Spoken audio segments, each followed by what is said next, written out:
Welcome back to my channel. ആദ്യമായിട്ടായിരിക്കും ഞാൻ may be ഇങ്ങനൊരു ഭയങ്കര ഡള്ളായിട്ടുള്ളൊരു ഇൻട്രൊഡക്ഷൻ പറയണത്.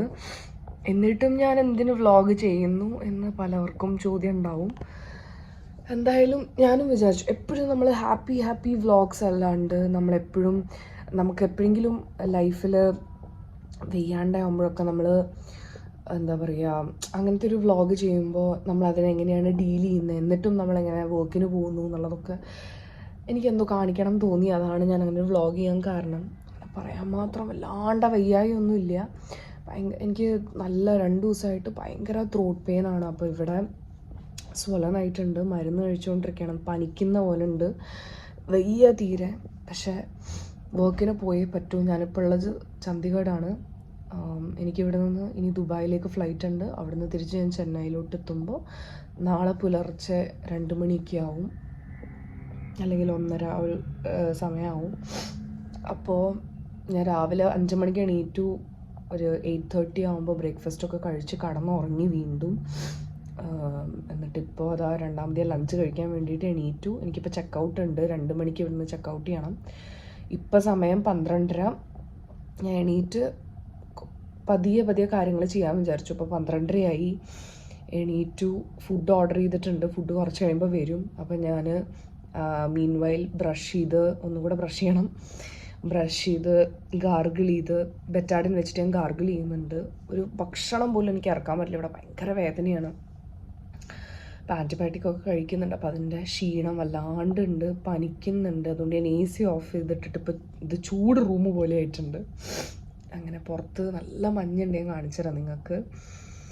അപ്പോൾ അതൊക്കെയാണ് ഇന്നത്തെ വിശേഷം. എന്നിട്ടും ഞാൻ ഫ്ലൈറ്റിന് പോവുകയാണ്. കാരണം ലീവ് എടുക്കണ്ട വിചാരിച്ചു. 2-3 ദിവസമായിട്ട് ലീവിലായിരുന്നു, അല്ലെങ്കിൽ ഞാൻ വീട്ടിലായിരുന്നു. അപ്പോൾ ഇനിയും അത് എടുത്തിട്ട് വെറുതെ എക്സ്റ്റെൻഡ് ചെയ്യണ്ട എന്നുള്ളതുകൊണ്ട് ഞാനത് ലീവൊന്നും എടുക്കാണ്ട് ഇപ്പോൾ തൽക്കാലം ഫ്ലൈറ്റിന് പോകാമെന്നുള്ള തീരുമാനത്തിലാണ്. ഇപ്പോൾ രാവിലെ എണീറ്റ് ഭക്ഷണം കഴിച്ച് മരുന്ന് കഴിച്ച് കുറച്ച് നേരം ഉറങ്ങിയപ്പോഴത്തേക്ക് ഒരു ചെറിയ വ്യത്യാസമുണ്ട്. അപ്പോൾ അതാണ് ഞാൻ കാണിച്ചു തരാൻ പോകുന്നത്. അപ്പോൾ ഇതിനകത്ത് ഗെറ്റ് റെഡി വിത്ത് മീ എല്ലാം ഉണ്ടാവും. എൻ്റെ ശബ്ദത്തിലും ചെറിയൊരു മാറ്റം ഉണ്ടാവും. ഇപ്പോൾ ശബ്ദമൊന്നും വലിയ പ്രശ്നമില്ല, ഇതിന് മുന്നേ തീരെ ശബ്ദമില്ലായിരുന്നു. എനി വിച്ച് വേസ്, ഇനി ഞാൻ എൻ്റെ വെയ്യായ പറഞ്ഞ് നിങ്ങളെ ബോറടിപ്പിക്കുന്നില്ല. ഇപ്പോൾ സമയം ഇതിട്ടിരിക്കുന്ന സ്റ്റൈലിലൊന്നുമല്ല കേട്ടോ. ഞാൻ എൻ്റെ ചെവിയിൽ കാറ്റ് കയറാതിരിക്കാൻ വേണ്ടിയിട്ട് ഇട്ടതാണ്. ഇട്ടിട്ടാണ് കടന്നുറങ്ങിയത്. അപ്പോൾ 3 മിനിറ്റായി ഇൻട്രൊഡക്ഷൻ പറയാൻ തുടങ്ങിയിട്ട്. ഇനി ബോറടിപ്പിക്കുന്നില്ല, ഞാൻ ഇവിടുത്തെ കാഴ്ചകൾ ബാക്കി കാണിച്ചു തരാം. അപ്പോൾ ഇന്നത്തെ എൻ്റെ ലൈഫ് എങ്ങനെയാണെന്നുള്ളതാണ് ഞാൻ നിങ്ങൾക്ക് കാണിച്ചു തരാൻ പോകുന്നത്, അല്ലെങ്കിൽ ഹൗ മൈ ഡേ ഗോസ് എന്നുള്ളതാണ് ഞാൻ കാണിച്ചു തരുന്നത്. അപ്പോൾ സീ യു. പുറത്ത് കണ്ട നല്ല അടിപൊളി വെതറാണ്. ഈ സമയത്ത് നമുക്ക് നല്ല ചായയൊക്കെ കുടിച്ച് മൂടി പൊതിച്ച് കടന്നുറങ്ങാനേ തോന്നുള്ളൂ. ആ സമയത്താണ് ഞങ്ങൾ ഫ്ലൈറ്റിന് പോകുന്നത്. എന്തായാലും എൻ്റെ തൊണ്ടയുടെ കാര്യത്തിൽ ഒരു തീരുമാനമാവും എന്നുള്ള കാര്യം എനിക്ക് മനസ്സിലായതോടെ. അപ്പോൾ നമ്മൾ വെള്ളം ചൂടാക്കാൻ വെച്ചു. എന്നിട്ട് ഇപ്പോൾ ഇതാ ഗാർഗിൾ ചെയ്യാൻ പോവാണ്. ഇതാണ് ബെറ്റാഡിനിട്ട് ചൂടുവെള്ളമാണത് വെച്ചിട്ട് നമുക്ക് ഗാർഗിൾ ചെയ്യാം.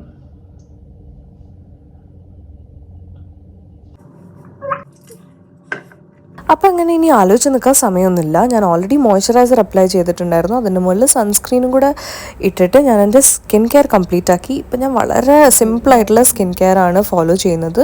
അപ്പോഴാണ് നമ്മുടെ റൂം ബോയ് വന്നിട്ട് ഫുഡൊക്കെ സെർവ് ചെയ്തത്. സ്കിൻ കെയർ ചെയ്തു. ഇനി നമ്മൾ ഡ്രസ്സ് മാറ്റിയിട്ട് വരാം. യൂണിഫോം ഇട്ടിട്ട് റെഡി ആയിട്ടാണ് കഴിക്കാൻ പോകുന്നത്. അപ്പോൾ എനിക്ക് കാണിച്ചു തരാം. അപ്പോൾ ഞാൻ നിങ്ങൾക്ക് എങ്ങനെയാണ് മുടി കെട്ടുന്നതെന്ന് കാണിച്ചു തരാം. ഇത് എൻ്റെ വേർഷൻ ഓഫ് മുടി കെട്ടലാണ്. അപ്പോൾ ആദ്യം തന്നെ ഞാൻ ഇങ്ങനെ സൈഡ് പാർട്ടീഷനാണ് എടുക്കുക. അപ്പോൾ ഞാൻ സൈഡ് പാർട്ടീഷൻ എടുത്തിട്ട് മുടി ഇതേ പിന്നിൽ ഇങ്ങനൊരു പോണി ടെയിൽ പോലെ കെട്ടിവെച്ചു. ഇനി നമുക്ക് ഇവിടെ എനിക്ക് കുറച്ച് ഷോർട്ട് ഹെയർ ഉണ്ട്. അത് നമുക്ക് നല്ല പോലെ ഇങ്ങനെ അങ്ങനത്തെ ക്ലിപ്പില്ലേ, ആ ക്ലിപ്പ് വെച്ചിട്ട് നമുക്ക് ഒതുക്കി വെക്കാം.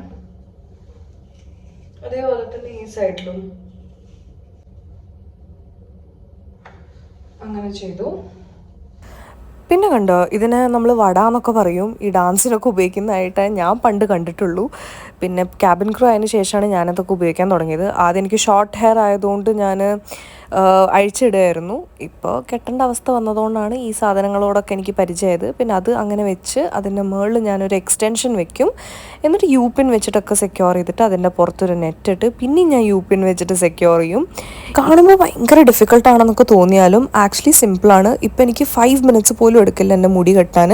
ഇത് ആക്ച്വലി നമുക്കൊന്ന് പ്രാക്ടീസ് ആയി കഴിഞ്ഞാൽ പെട്ടെന്ന് ചെയ്യാൻ പറ്റും. എന്നിട്ട് ഞാൻ ഒന്നും കൂടെ ഹെയർ സീറം അല്ലെങ്കിൽ ഓയിലോ എന്തെങ്കിലും വെച്ചിട്ട് ഒന്നും കൂടെ നീറ്റാക്കിയിട്ട് കോംബ് ചെയ്യും. അപ്പോൾ ഹലോ ഗായ്സ്, ഇത് വല്ലാണ്ടൊരു മാറ്റം നിങ്ങൾ കാണുന്നുണ്ടാവും അല്ലേ? അപ്പം ഞാനിപ്പോൾ ഇതാ എനിക്കിനി ലിപ്സ്റ്റിക്കും കൂടെ ഇടാണ്ട് ഇത് ഞാൻ ജസ്റ്റ് ലിപ്പ് ലൈൻ ചെയ്തതാണ്. പിന്നെ എനിക്ക് എൻ്റെ സ്കാർഫ് ഇടാനുണ്ട്, അതും കൂടെ ഇട്ട് കഴിഞ്ഞാൽ യൂണിഫോം കംപ്ലീറ്റ് ആയി. പിന്നെ ഈ തലയിൽ ഈ ഒരു സാധനം വെക്കാനുള്ളത് ഞാൻ നിങ്ങൾക്ക് ഹെയർ വീഡിയോയിൽ കാണിക്കാൻ മറന്നു. ഇപ്പോൾ കുറച്ച് ഭൂതത്തിനെ പോലെ നിങ്ങൾക്ക് തോന്നുന്നുണ്ടെങ്കിലും അത് കുറച്ച് കഴിയുമ്പോൾ മേക്കപ്പ് അങ്ങനെ സെറ്റാവും. ഞങ്ങൾ എയർക്രാഫ്റ്റിലൊക്കെ കയറി കുറച്ച് കഴിഞ്ഞ് വേർത്ത് ചൂടെടുത്ത് നിങ്ങളെപ്പോലെ ഞങ്ങൾ ഇരിക്കലല്ലോ, ഞങ്ങൾ പണിയെടുക്കായതുകൊണ്ട് ഞങ്ങൾക്ക് കുറച്ച് കഴിഞ്ഞാൽ വേർക്കാൻ തുടങ്ങും.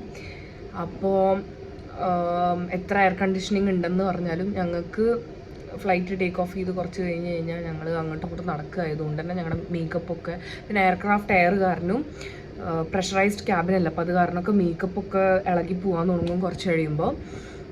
അപ്പോൾ ഇനിയിപ്പോൾ എന്തായാലും എൻ്റെ ഫുഡ് വന്നിട്ടുണ്ട്, അത് ആ പുറകിലിരിക്കുന്നത് കണ്ടോ. Yes, that's my food. അപ്പോൾ എന്തൊക്കെയാണ് ഫുഡിന് വന്നതെന്ന് നമുക്ക് നോക്കാം. അപ്പോൾ ഞാൻ ഫുഡ് കഴിക്കണം. ഫുഡ് കഴിച്ചു കഴിഞ്ഞാൽ കഴിഞ്ഞു. ഇപ്പം തന്നെ 1:30 സമയം, 2 മണിക്ക് ഇവിടുന്ന് ചെക്കൗട്ടാണ്. അപ്പോൾ എനിക്ക് അരമണിക്കൂർ കൊണ്ട് കുറച്ച് നേരം റിലാക്സ്ഡ് ആയിട്ടിരുന്ന ഭക്ഷണം ഞാൻ ഓടി പിടിച്ച് കഴിക്കാൻ വയ്യ. അപ്പോൾ ഫുഡ് കഴിക്കുന്നത് ഞാൻ നിങ്ങൾക്ക് കാണിച്ചു തരുന്നില്ല, ഞാൻ ഇവിടുന്ന് ചെക്കൗട്ട് ചെയ്യുമ്പോൾ നമുക്ക് കാണാം ഫുൾ മേക്കപ്പ് കഴിഞ്ഞിട്ട്. ലഞ്ച് കഴിക്കുന്ന അങ്ങനെ ഇപ്പോൾ പ്രത്യേകിച്ച് കാണിച്ചു തരാനില്ലാത്തതുകൊണ്ട് ഞാനിത് എന്തൊക്കെ ഐറ്റംസ് ഉള്ളതെന്ന് കാണിച്ചു തരാം. ദാലുണ്ട്, പനീറുണ്ട്, അതേപോലെ തന്നെ നോർമൽ ബോയിൽഡ് റൈസ് ഉണ്ട്, പിന്നെ റോട്ടി ഉണ്ട്, അതേപോലെ തന്നെ ഗുലാബ് ജാമുൻ ഉണ്ട് ഡെസേർട്ടായിട്ട്, പിന്നെ കുറച്ച് സാലഡും. അപ്പം ഞാൻ അങ്ങനെ കഴിച്ച് റെഡിയായി എല്ലാം കഴിഞ്ഞ് ഇതാ താഴത്തേക്ക് പോവാണ്. പുറത്ത് ഇതാ നല്ല മഞ്ഞാണ്. അപ്പം ഞങ്ങൾ അവിടുന്ന് നേരെ പോയത് എയർപോർട്ടിലോട്ടാണ്. അപ്പോൾ I hope you guys like this video. അപ്പോൾ അത്രയ്ക്കുള്ളൂ. ടാറ്റാ, ബൈ.